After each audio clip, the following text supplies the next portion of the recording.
ABC Listen. Podcasts, radio, news, music and more.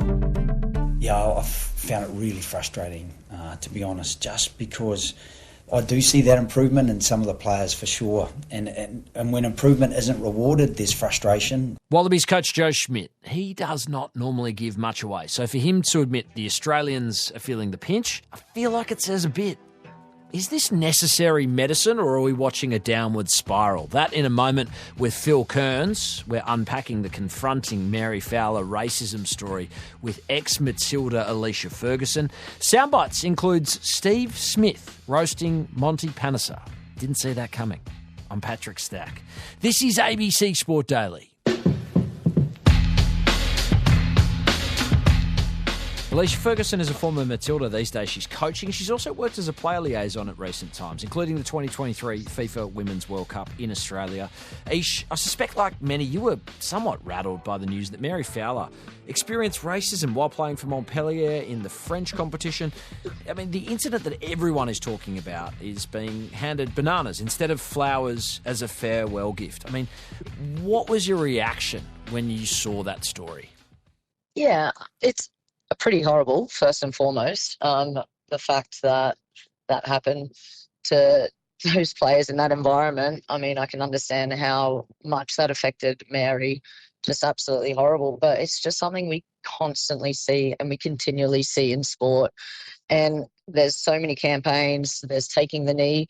But what is it actually doing? Like, I feel like there's still a lot of fans and a lot of people within sport, not just football, that are still being given a platform to spit out hate, abuse and racist abuse to players. And, you know, it does have an effect on their mental health. And to cop that from a teammate, I think, is quite jarring. And when I first read this account from Mary Fowler's book, I was sort of doing mental gymnastics. I was like, how could this be the case? And it was intriguing to me to see that Mary was going through the same process, that she was sort of almost making excuses initially for her teammate before she realised, no, this isn't okay. And for her to be, you know, engaging with that, I think we sort of think about someone like Fowler as being superhuman, but this was 2022. She would have been just 19 to 20 years old. Does it speak to like the level of vulnerability these young men and women are sort of in? Yeah, absolutely. And just, you know, talking about the casual racism within changing rooms as a huge issue in men's football. So the fear about the discrimination, the racism, the sex, the homophobia is still so prevalent. And I was filming with Mary for the Disney doco when she was at Montpellier. And she didn't leave too long after that. She had support of a couple of her brothers staying over there and living with her in Montpellier. But one, it's a lonely existence as a young footballer. Two, you don't speak the language. You're trying to integrate culturally into that environment. And then to experience that would be one, surprising, jarring. And it probably made her take a step back. And then that whole processing, as you said, it's just like, this is not okay. I think it's great that she's brought it to light in her book. So over the last few months, I've chosen to put on paper glimpses of some past experiences moving through my teens into young adulthood. My main hope is that this book falls into the hands of someone who might be in need of a little light or reassurance. And I think it's great that people are talking about it because we need to continue having these conversations. Yeah, that's the sort of the next juncture, I think. It's really impressive, I think, she's opened up about this, but also her struggles with mental health, how she considered even potentially walking away from the game at one point. How big is it to have a global star speaking out and showing a level of vulnerability on issues like that, Ish? I think it's great because I do feel like there's still this expectation that if you are a professional athlete, it has to be your be-all and end-all. You can't have a personality outside your identity in the sporting world. You can't have other interests. Like if you're a professional athlete, it means you live and breathe it. But that's actually not the case. And it's not the case for Mary. And I think it just proves that you can have a profession where you are hugely talented, but you don't have to identify as a footballer. And she's identifying far more as an individual. And I think some people find that a little difficult or tricky to understand. But Mary is an introvert. She's a shy person. Most people around me know that I like to keep my personal life private. And being an introvert at heart, I hate oversharing. And I also hate looking like an attention seeker. She's a different personality to some of the other bigger stars who you know when they're around. They're loud, they're boisterous, they've got They do. They just have those big personalities. She is built differently, and I think we all have to respect that. And going about it her own way. You love to see it. Impressive stuff. Hey, Alicia, thanks so much for helping us understand this story. Obviously, a very negative one in some respects, but kind of positive at the same time. Yeah, well, I appreciate you asking to talk about it, Stacky, but I just need to remind everyone that we all need to speak out about these things. If we're experiencing them in our own environment, then we all have a responsibility to speak up. So thanks for chatting to me about it. Just a quick note before we move on that Montpellier has released a statement rejecting Fowler's allegations.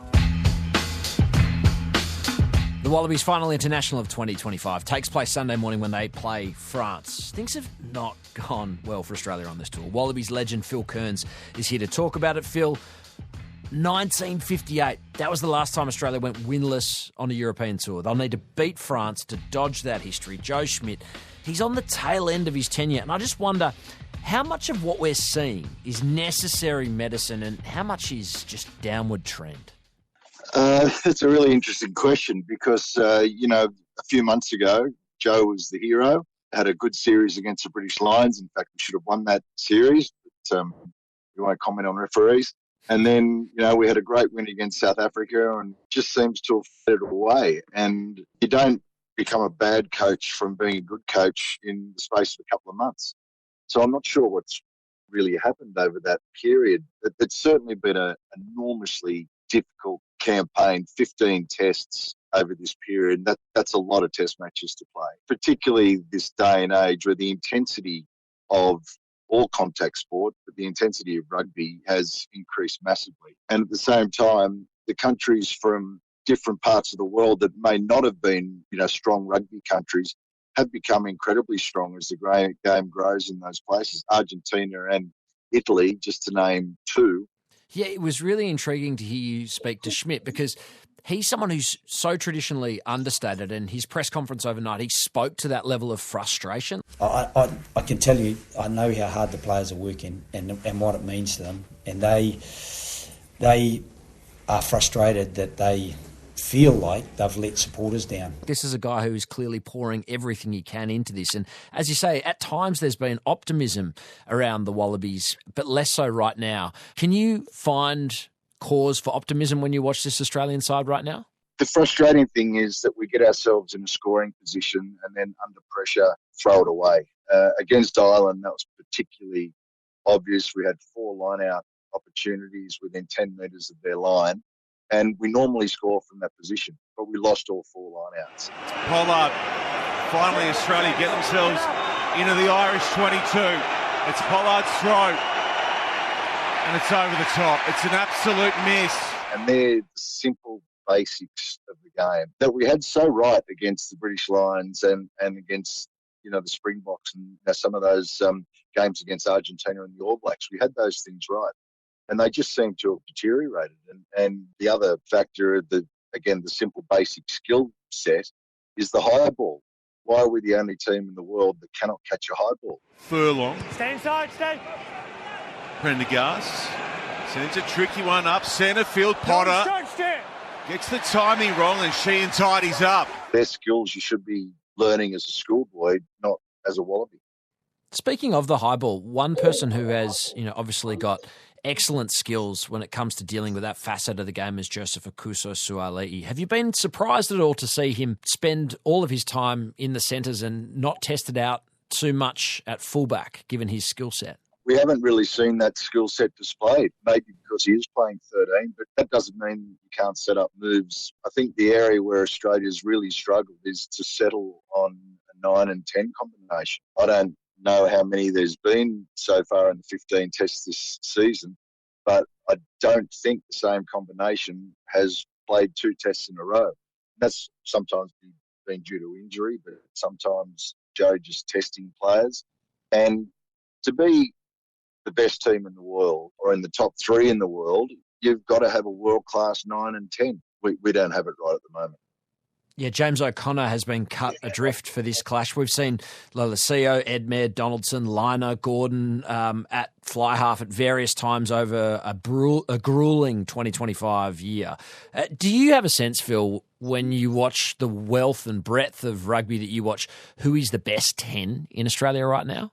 I think all those players that you mentioned have some real strengths in their game, but they also have some weaknesses. And those, whilst the strengths and weaknesses are different, when you average it out, for want of a better term, they're about the same. I really like Tom Liner as a player. He makes the right decisions. He kicks when he should kick, and he runs when he should run, and he passes when he should pass. But obviously there are aspects around some head knocks and size. I think he's a really talented player. But none of those players have really gone into a test match and we've finished the game and we go, wow, this is our number 10 for the future. And it's up to those guys to really nail that, and they haven't just yet. You're part of the organising committee for the 2027 Rugby World Cup. You've played in 3. You've won 2. You know a thing or two about preparing from a World Cup from a whole bunch of different positions. What needs to shift from here as we look long-term to the Rugby World Cup for Australia to be in the mix, do you think, Phil? I think the potential is there. We saw that when we played South Africa and the British Lions and one of the New Zealand tests, that we can really put a good performance together. It's the consistency of that performance that's critical for us. And getting those basic skill things, the line-outs and the high balls, for example, are critical to make that happen. So, I haven't lost hope in any stretch of the imagination. The potential's there to do that. But we need to take a really long-term view about how kids are coached at school and in clubs. Because we went down a path maybe in the early 2000s where everything became very robotic. Everything was over-planned and we coached the skill out of players. And that's absolutely not what Australian rugby has ever been or should have been.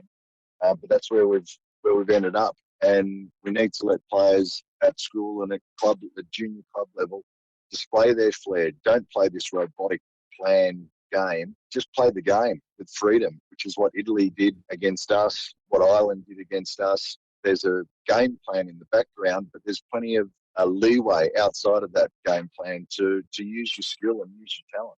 Hope springs eternal. The Wallabies take on France Sunday morning. He is hoping they can turn things around. Phil Kearns, thanks so much for your time. No worries, Patrick. I'll be there watching. Don't worry. Soundbites. By the time you hear this, we will have started the Ashes. Did you get the aperitif of Monty Panesar v Steve Smith? Monty had a crack at Smith over Sandpaper Gate, of course. The Aussie was asked about it in the press conference pre-game. Here's how it played out. I'm going to go off topic for a second here. Who of you in the room has seen Mastermind and Monty Panesar on that? Any of you? Yeah? Well, those of you who have, you'll understand where I'm coming from. And those of you who haven't, do yourself a favour because it's pretty comical. Yeah, anyone that believes that Athens is in Germany, that's a start. Oliver Twist is a season of the year. And America is a city. Doesn't really bother me, those comments. So, yeah, that's as far as I'll go with that one. A deep burn. Speaking of unexpected press conference gems, did you see the work experience kid from Sports Illustrated asking Boston Celtics coach Joe Mazzulla about fun in pro sports?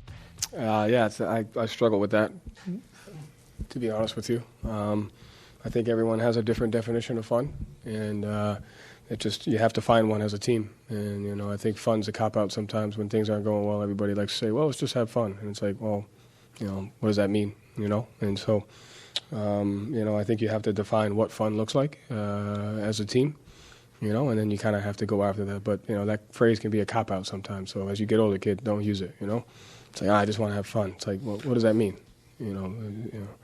So, you just got to define that. It's a good question. I struggle with that.